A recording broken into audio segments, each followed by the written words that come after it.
Je souhaite vous présenter notre pratique dans toute son intégralité. Donc, elle fait partie des pratiques internes de Wudang. Notre pratique s'appelle les labyrinthes de la joie ou Mitsungi Pai. Et c'est un savoir-faire taoïste, un processus qui nous amène à la source de nos ressources profondes. Là où on se trouve dans un état de grande disponibilité sans effort. C'est une compétence enfuie en chacun d'entre nous. Il suffit de quelques séances pour réactiver cette capacité et accéder à cet état de plein potentiel qui est représenté par le mot joie dans le titre. À partir de là, on peut explorer une pratique qui corresponde vraiment à notre individualité en prenant en compte les changements qui nous traversent à chaque moment, chaque jour. D'où vient le mot de labyrinthe dans le titre Les labyrinthes de la joie.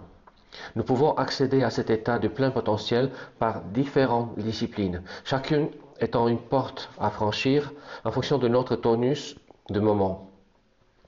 La porte de la méditation, si nous ressentons le besoin de fraîcheur, d'un regard nouveau ou d'un contact direct avec la réalité, sans passer par l'analyse mentale.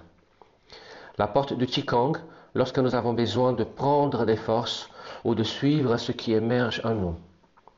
La porte de Tai Chi, quand nous recherchons la cohérence ou quand nous avons besoin de sentir la plénitude de mouvement en nous et devenir unitaire.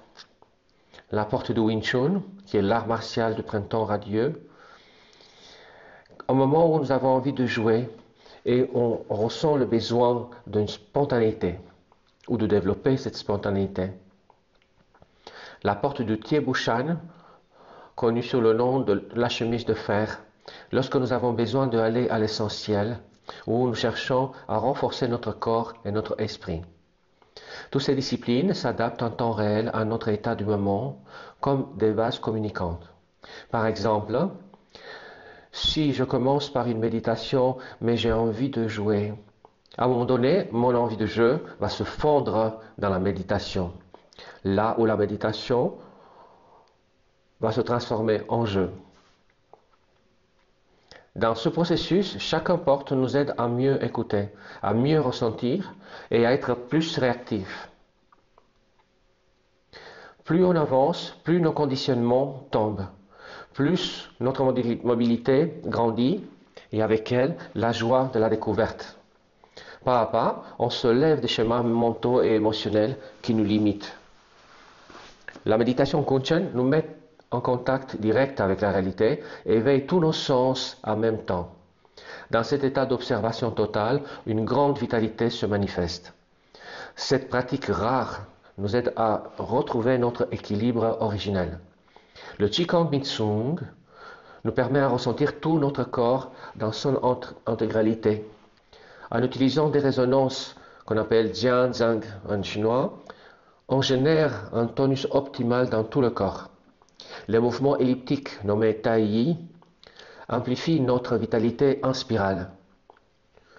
La pratique du Tai Chi Mitsung réveille des gestes et des cohérences déjà présentes en nous.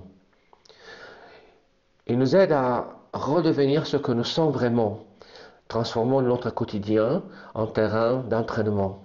Cela nous fait gagner un temps précieux en conciliant l'authenticité et l'efficacité.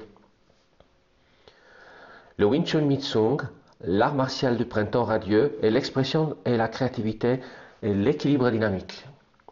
Cette pratique fluide et élégante nous amène à l'essentiel. Ces mouvements harmonieux favorisent les gestes explosifs. Une joie instinctive s'éveille en nous, ce qui attise notre spontanéité. Enfin, le Tie Bu Shan, connu sous le nom de la chemise de fer à 5 phénix, est l'art du geste juste et de la renaissance. Cette pratique renforce tendons et muscles, transformant notre corps en une entité souple et puissante. Accéder à une telle pratique est une chance inestimable pour ceux qui cherchent à allier force, souplesse et précision. En conclusion, nos disciplines sont comme toutes les autres disciplines. Elles reposent sur des méthodes et des techniques. Mais attention, ces méthodes ne sont que des outils, des béquilles. Il est essentiel, voire vital, de ne jamais se soumettre aveuglément à une méthode, L'idée est de la traverser, de l'expérimenter par soi-même et de se redresser à l'écoute de son ressenti à chaque pas, à chaque étape. Dans nos séances, nous avons la liberté d'écouter notre corps et nos sens et d'adapter notre pratique à nos besoins. Il n'est pas question de suivre aveuglément un maître ou une méthode et de nous oublier pour essayer de faire correctement.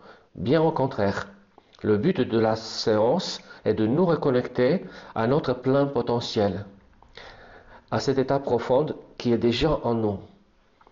Pour y parvenir, on va privilégier notre regard intérieur et on va suivre le parcours qu'il propose. Nous savons désormais que dans un monde en perpétuel mouvement, nous avons besoin de fluidité et de souplesse.